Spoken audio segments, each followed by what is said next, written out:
Excellent. So, good evening or good afternoon or good morning, depending on wherever you are, and welcome to Sun Meadow Temple and a happy Pride Month to everyone. We are so happy you have joined us. My name is Alba and I use she, her pronouns. This is our third service and I'm so happy to have you here. As always, this service is recorded and will be posted on our YouTube channel. So I'm sure you guys have been keeping up to date with the updates on our website, and if you have not seen, the host for our original website has completely gone offline and gone down, so we have a new website set up. The link is in the announcements. The link is in announcements. So, as per usual, we will open today with our opening words, and they will appear on the screen behind you. And you please read along at home, or just listen as I read them. Into the light of the gods, and light this flame in celebration. May its brightness symbolize our connection to the gods and the natural world. May you join us in this community of faith, cherishing love and with open hearts. So, our theme for the month of June is kindness, which has been foundational in many of the revival of pagan faiths, especially considering many of them revived alongside civil rights movements, gay rights movements, and women's rights movements. Many ancient faiths also focused on kindness through ethics and other societal expectations. So today we'll jump right into our readings because I do apologize. They are way longer than I anticipated today. So we are reading from the Iliad and I'm going to butcher this even though I was trying to help. The Havamal. So here we go. So our first, oops, forgot to switch to the kindness slide. Sorry, my bad. So our first reading is this one from Mr. Buckley. And so it begins, this is in the middle of a battle after a speech given by the Trojans. But Glaucus, son of Hippolochus and son of Tydeus, met in the midst of both armies, eager to fight. But when they were near, going against each other, Diomede, brave in the din of war, first addressed him. Who of mortal men art thou, O most brave? For never yet have I beheld thee in the glorious fight, but now indeed thou hast far surpassed all in thy confidence, since thou hast awaited my long-shadowed spear. Certainly they are sons of the hapless who meet my strength, but if one of the immortals thou art, come from heaven, I would not fight with the celestial gods. For valiant Lycurgus, son of Dryas, did not live long who contended with the heavenly gods. He who once pursued the nurses of raving Bacchus through sacred Nisaea, but they all at once cast their sacred implements on the ground, smited by man-slaying Lycurgus with an ox goad. But Bacchus too, terrified, sunk under the waves, and Thetis received him affrighted in her bosom, for dreadful trembling had seized him on account of the threat of the man.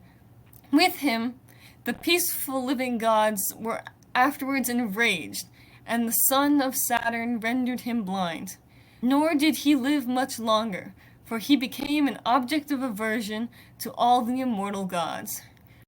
Wherefore I should not wish to fight with the blessed gods, but if thou art any one of mortals who eat the fruit of the earth, come hither, that thou mayest speedily reach the goal of death. Him then the renowned son of Hippolochus addressed him in turn. Magnanimous son of Tydeus, why dost thou inquire of my race?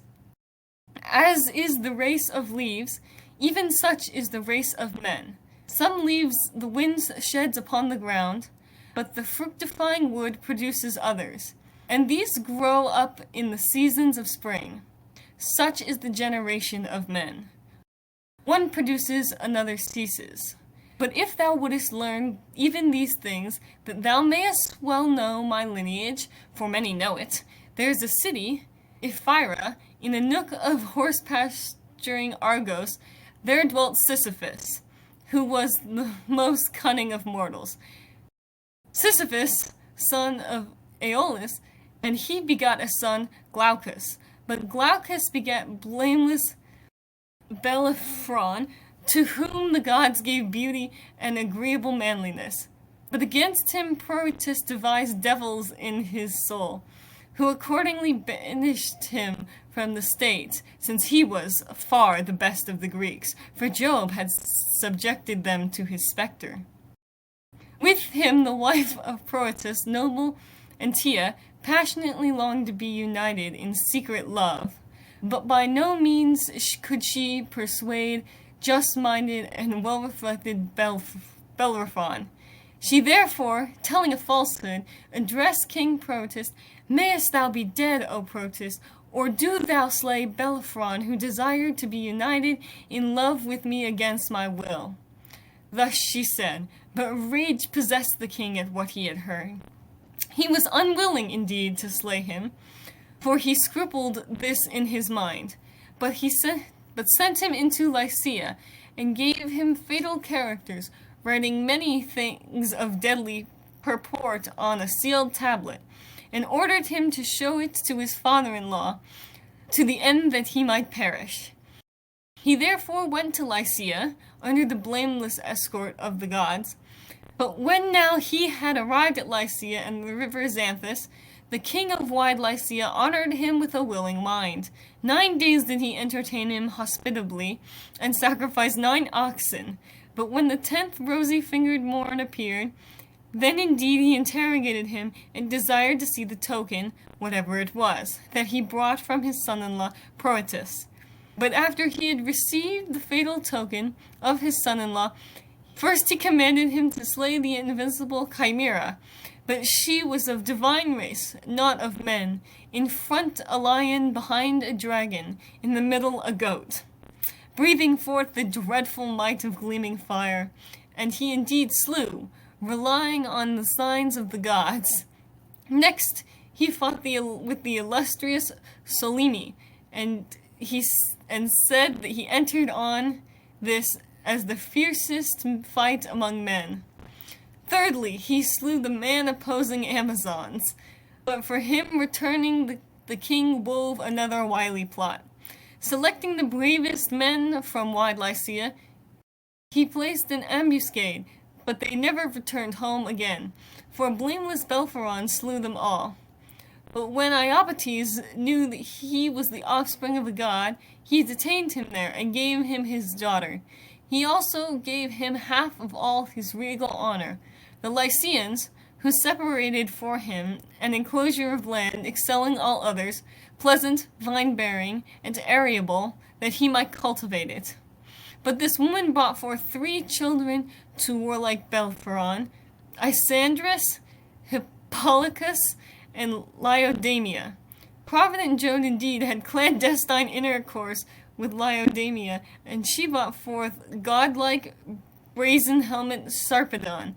But when now even he, Bellerophon, was become odious to all the gods, he on his part wandered alone through the Aleian plain, pinning his soul and shunning the path of men. But Mars, insatiable of war, slew his son Isandrus, fighting the illustrious Ptolemy, and golden-reigned Diana, being enraged, slew his daughter. But Hippolochus begat me, and from him I say that I am born.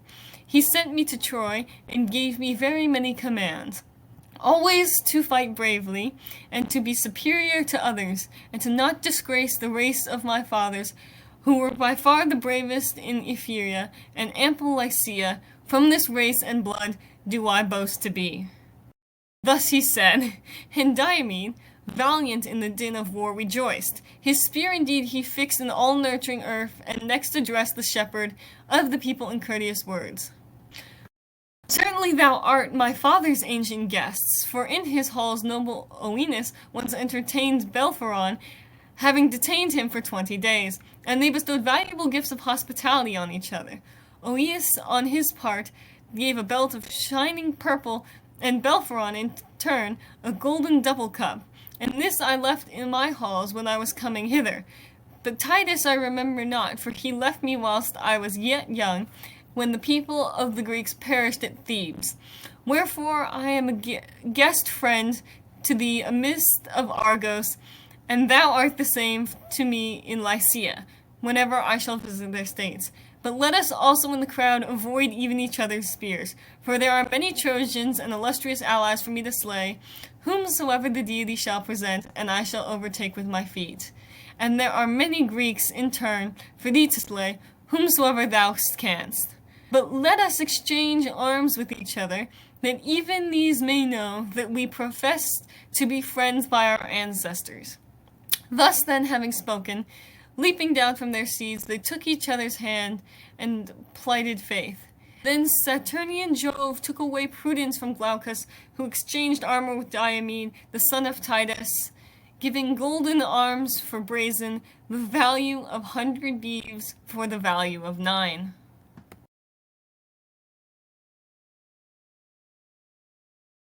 Second reading is from a book entitled Norse Mythology or the Religion of Our Forefathers by R.B. Anderson, and the section is from the Havamal. I have curated a specific selection based on our theme.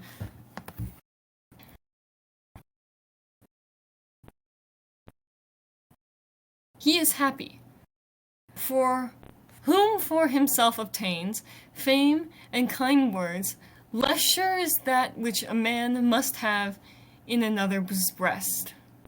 He is happy, who is in himself possesses fame and wit, while living for bad counsels, have oft been received from another's breast. A miserable man, and ill-conditioned, sneers at everything. One thing he knows not, which he ought to know, that he is not free from faults.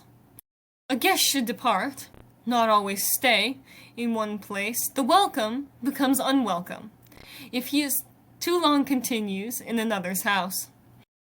With arms and vestments, friends should each other gladden, those which are in themselves most sightly. Givers and requiters are the longest friends, if all else goes well. To his friend, a man should be a friend, and gifts with gifts requite. Laughter with laughter, men should receive, but leasing with lying. To his friend, a man should be a friend, and to him and to his friend, but of his foe no man shall be, his friend's friend be. Know if thou hast a friend, whom thou fully trustest, and from whom thou wouldest good derive, thou shouldest blend thy mind with his, and gifts exchange, and often to go see him. According to scholars, both Hellenistic and Norse philosophies share many similarities, despite evolving entirely separately from one another. As we can see from both of these readings, friends of my friends' friends are my friends, and each culture has high weight on who your family's friends are. Both cultures believe that the basic values of a society were virtues, and that happiness can only be obtained in living a virtuous life. Both Norse and Hellenic philosophy stress the importance of relationships and good treatment of friends. While both these cultures' definitions of what kindness and good treatment of friends might be different from ours today, they still highlighted how important it was to their society. From kindness comes understanding and connections. It fosters empathy and growth, bringing us together as a society. It can allow for people to heal and to continue on their journey. Kindness is building meaningful relationships. Kindness is listening to a friend. Kindness is honesty when necessary. Kindness is caring, empathy, affection, warmth, hospitality, sympathy, and many others. Both ancient and modern cultures agree that kindness fosters community as well as a well-rounded society. We will now move into the ritual part of the observance.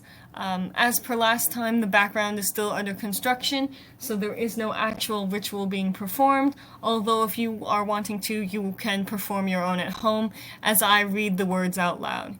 You are also free to read the words out loud with me.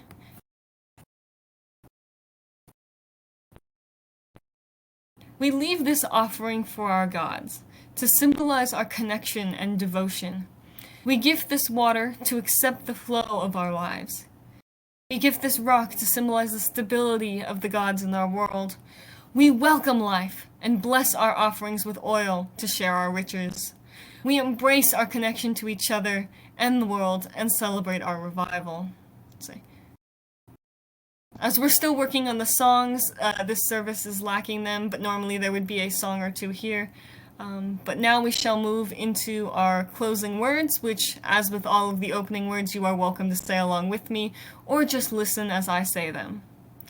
As we move out into the world, let us remember that our community of faith hold dear to the light of the gods and our connection with the natural world. Cherish love and open your heart as you walk through life. Go forth in celebration and carry the light of connection within your heart. And now we usually have our coffee hour, so I'm going to disconnect the recording, and if you want to speak, feel free to use the raise your hand to speak feature, and I will absolutely approve you, and we can all hang out and talk.